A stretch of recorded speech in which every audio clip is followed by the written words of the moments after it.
Bonjour, je m'appelle Imogen Komri et c'est une autre édition du calendrier économique.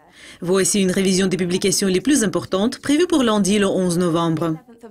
Le calendrier va commencer tôt, comme les prêts au logement de l'Australie pour septembre vont paraître à minuit et demi.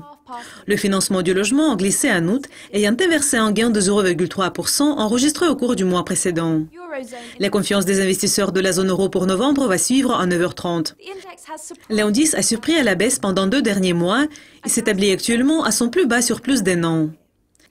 Les mises en chantier du Canada pour octobre vont paraître à 13h15. En septembre, les données ont été un peu meilleures que prévu, témoignant d'une reprise en cours dans le secteur de la construction du Canada. Les dépenses par carte de crédit de la Nouvelle-Zélande pour octobre seront disponibles à 10h moins le quart du soir. Les dépenses ont chuté en septembre comme une hausse des dépenses au titre de l'accueil et des biens durables a été inversée par une baisse des dépenses en matière de produits consommables et de vêtements.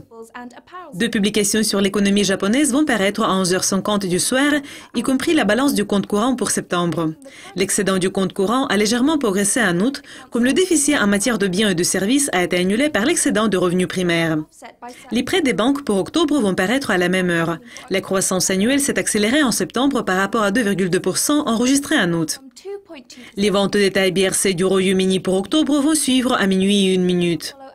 Une forte baisse des ventes de vêtements, de chaussures et de produits alimentaires a poussé le chiffre total plus bas en septembre. L'enquête auprès des entreprises de la Banque nationale de l'Australie pour octobre est attendue à minuit et demi. L'indice recule depuis 2 mois, mais il reste toujours dans le territoire positif. L'indice de confiance des consommateurs du Japon pour octobre va paraître à 5 heures. L'indice a perdu 1,3 points en septembre, suggérant que l'économie japonaise ressent toujours l'impact de la hausse de la taxe de vente. L'estimation préliminaire des commandes de machines-outils du Japon pour octobre va conclure l'ordre du jour à 6 heures. Le chiffre total de commandes a continué à progresser en septembre, poussé plus haut par une hausse mensuelle de 17,2% des commandes nationales. Donc, c'était les publications à ne pas manquer pour lundi. Nous allons revenir avec notre prochaine révision des publications importantes pour mardi.